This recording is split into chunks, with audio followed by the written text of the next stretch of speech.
مسلسل 40 دن آتش کدا میں رہنے کے بعد حضرت ابراہیم علیہ السلام شام ملک کی طرف ہجرت فرما گئے۔ ایک صبح آپ نے دیکھا کہ سب لوگ محل کی طرف جا رہے ہیں۔ پوچھنے پر پتہ چلا کہ یہاں کی شہزادی نہایت خوبصورت ہے اور 7 ملکوں کے شہزادے اس کے لیے رشتے لے کر آ رہے ہیں۔ جس کو وہ پسند کرے گی اسی سے ہی شادی ہوگی۔ روایت ہے کہ اس شہزادی کے حسن کی شہرت بے انتہا تھی۔ حضرت ابراہیم علیہ السلام بھی اللہ کے حکم سے محل تشریف لے گئے۔ جب شہزادی نقاب اوڑھے اپنے باپ کے ساتھ جلوہ افروز ہوئی تو اس کو اتنی زیادہ رش میں ایک شخص کی پیشانی چمکتی نظر آئی۔ شہزادی نے فیصلہ سنا دیا کہ میں اسی شخص سے شادی کروں گی۔ وہ شخص حضرت ابراہیم علیہ السلام تھے اور ان کے ماتھے پر نور محمد صلی اللہ علیہ وآلہ وسلم تھا، جس پر شہزادی اپنا دل ہار بیٹھی تھی۔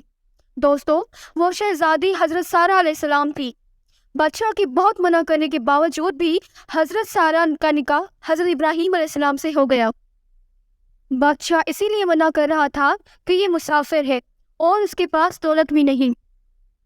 خیر، شادی کے بعد بادشاہ نے بے انتہا جانور اور دھن دولت اپنی بیٹی کو دے کر روانہ کیا اور پھر حضرت ابراہیم علیہ السلام نے اپنی بیوی حضرت سارہ علیہ السلام کو لے کر مصر کی طرف ہجرت کی۔ مصر میں اس وقت قبطیوں کی حکومت تھی اور یاد رہے کہ قبطیوں کے ہر بادشاہ کو فرعون کے لقب سے پکارا جاتا تھا۔ کچھ لوگ سمجھتے ہیں کہ فرعون خاص اس بادشاہ کا نام تھا جو حضرت موسیٰ علیہ السلام کے زمانے میں تھا، جبکہ فرعون کسی بھی بادشاہ کا نام تاریخ میں نہیں رہا ہے۔ فرعون ایک لقب ہے جو قبطیوں کی تمام بادشاہوں کے لیے بولا جاتا تھا۔ اس وقت عمرو بن امرتلقیس وہاں کا فرعون یعنی بادشاہ تھا۔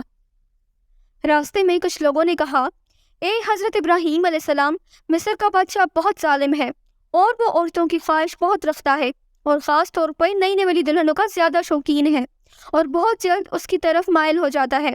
جو کوئی مال و اسباب مصر لے جاتا ہے تو اس کو پکڑ کر اس کا مال محصول کر لیتا ہے، اور اگر کوئی سوداگر عورت کو ساتھ لے جاتا ہے تو وہ اس عورت کو اس سے چھین لیتا ہے۔ یہ سن کر حضرت ابراہیم علیہ السلام بے حد پریشان ہوئے، کیونکہ وہ جانتے تھے کہ میری بیوی سارہ جیسا حسن اس پورے جہاں میں اس وقت نہیں ہے۔ لیکن خیر، یہ ہجرت اللہ کے حکم سے تھی، اسی لیے آپ نے سفر جاری رکھا۔ ادھر دوسری طرف فرعون مصر کو پہلے ہی اطلاع مل چکی تھی کہ ایک آدمی انتہائی خوبصورت لڑکی کے ساتھ مصر کی طرف رواں دواں ہے۔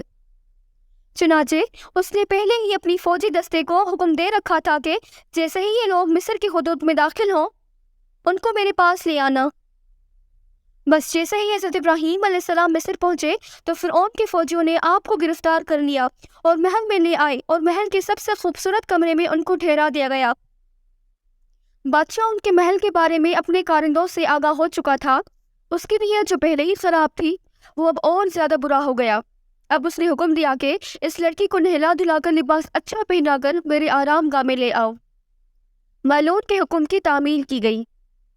جب حضرت سارہ علیہ السلام کو تیار کر کے پھر ان کی آرام گاہ میں پہنچا دیا گیا تو آپ وہاں پر اللہ کے حضور عبادت میں مصروف ہو گئیں۔ صحیح بخاری کی حدیث نمبر 2217 میں یہ واقعہ تفصیل سے درج ہے۔ چنانچہ فرعون آرام گاہ پہنچا اور حضرت بی بی سارہ علیہ السلام کی عبادت ختم ہونے کا انتظار کرنے لگا۔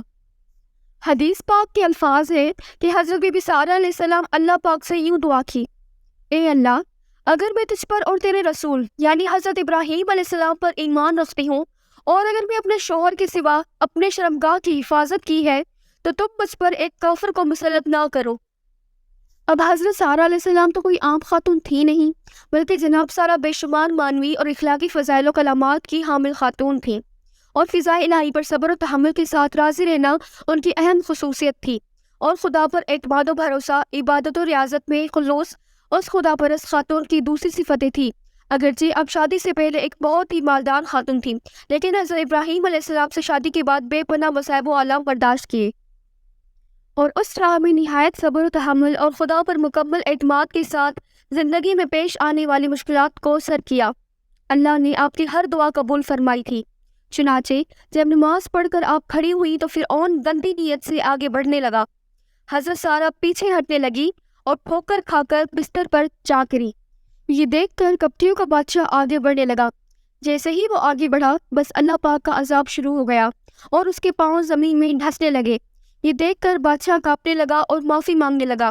تو سارہ علیہ السلام نے اللہ پاک کے حضور میں دعا کی، اے اللہ اگر یہ مر گیا تو لوگ کہیں گے کہ سارہ نے مارا ہے۔ چنانچہ وہ پھر چھوٹ گیا۔ جیسے ہی زمین نے اس بادشاہ کو چھوڑا تو وہ دوبارہ سارہ علیہ السلام کی طرف بڑھا۔ حضرت بی بی سارہ علیہ السلام نے پھر اللہ سے دعا کی، اے اللہ اگر میں تجھ پر اور تیرے رسول پر ایمان رکھتی ہوں تو آپ مجھ پر اس کافر کو مسلط نہ کرو۔ چنانچہ وہ پھر کانپا اور اس کے پاؤں زمین میں دھس گئے۔ بادشاہ معافی مانگنے لگا تو سارہ علیہ السلام نے پھر وہی دعا کی، اے اللہ اگر یہ مر گیا تو لوگ کہیں گے کہ اسی نے مارا ہے۔ اب دوسری مرتبہ یا تیسری مرتبہ بھی بادشاہ چھوڑ دیا گیا۔ آخر بادشاہ نے اپنے درباریوں کو بلایا اور کہنے لگا کہ تم لوگوں نے میرے پاس غلط لڑکی کیوں بھیجی ہے؟ یہ کوئی انسان نہیں ہے۔ چنانچہ اس نے اپنی بیٹی آجرا، جو بعد میں حضرت حاجرہ علیہ السلام کے نام سے مشہور ہوئی، کو حضرت سارہ علیہ السلام کے حوالے کر دیا اور کہنے لگا، میں چاہتا ہوں کہ یہ تمہاری کنیز بن کر رہے اور آپ جیسے پاک باز بن جائے۔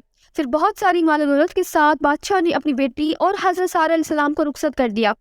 پھر حضرت سارہ حضرت ابراہیم کے پاس آئیں اور سارا ماجرا سنا دیا۔ چنانچہ حضرت حاجرہ نے ابراہیم گھرانے میں پوری تربیت حاصل کی اور 85 سال کی عمر میں جبکہ آپ اولاد سے مایوس ہو رہے تھے، حضرت سارہ علیہ السلام نے ان سے خود کہا کہ حاجرہ سے شادی کر لو، شاید اللہ پاک انہی کے ذریعے تم کو اولاد عطا کرے گا۔ چنانچہ ایسا ہی ہوا کہ شادی کے بعد حضرت حاجرہ حاملہ ہو گئی اور ان کے خواب میں فرشتے نے بشارت دی کہ تو ایک بیٹا جنے گی، اس کا نام اسماعیل رکھنا، کیونکہ اللہ تعالیٰ نے تیرا دکھ سن لیا ہے۔ حضرت ابراہیم علیہ السلام کی عمر مبارک 100 برس تھی اور آپ کی اہلیہ حضرت سارہ علیہ السلام کی عمر 90 سال تھی۔ جب ان کے یہاں حضرت اسحاق علیہ السلام پیدا ہوئے تو ان دنوں حضرت ابراہیم علیہ السلام ملک شام میں رہائش پذیر تھے، جبکہ بڑے صاحبزادے حضرت اسماعیل علیہ السلام 14 سال سے مکہ مکرمہ میں اپنی والدہ حاجرہ کے ساتھ رہ رہے تھے۔ حضرت اسماعیل علیہ السلام کی نسل سے عرب کے تمام قبائل وجود میں آئے۔ حضرت اسماعیل علیہ السلام کی اولاد میں خاتم النبیین حضرت محمد صلی اللہ علیہ وآلہ وسلم دنیا میں رونق افروز ہوئے، جبکہ حضرت اسحاق علیہ السلام سے حضرت یعقوب علیہ السلام پیدا ہوئے، جنہیں اسرائیل بھی کہا جاتا ہے، اور اسی لیے ان کی نسل کو بنی اسرائیل کہتے ہیں۔ بنی اسرائیل میں سے جو انبیاء دنیا میں مبعوث ہوئے ان کی تعداد بہت زیادہ ہے، تاہم بنی اسرائیل میں نبوت کا سلسلہ حضرت عیسیٰ علیہ السلام پر ختم ہو گیا تھا۔ حضرت بی بی سارہ علیہ السلام کا انتقال 127 برس کی عمر میں ہوا اور حضرت ابراہیم علیہ السلام نے ان کی تدفین کینان کی بستی ہیبرون میں کی۔ آئیے اب مل کر دعا کرتے ہیں کہ اللہ پاک ہماری بہنوں اور بیٹیوں کو حضرت بی بی سارہ علیہ السلام جیسے پاک دامنی نصیب فرمائے۔ اے اللہ پاک ہمارے گناہوں کو معاف فرما دے اور ہم پر وہ بوجھ نہ ڈال کہ جس کو اٹھانے کی طاقت ہم نہیں رکھتے۔ آمین۔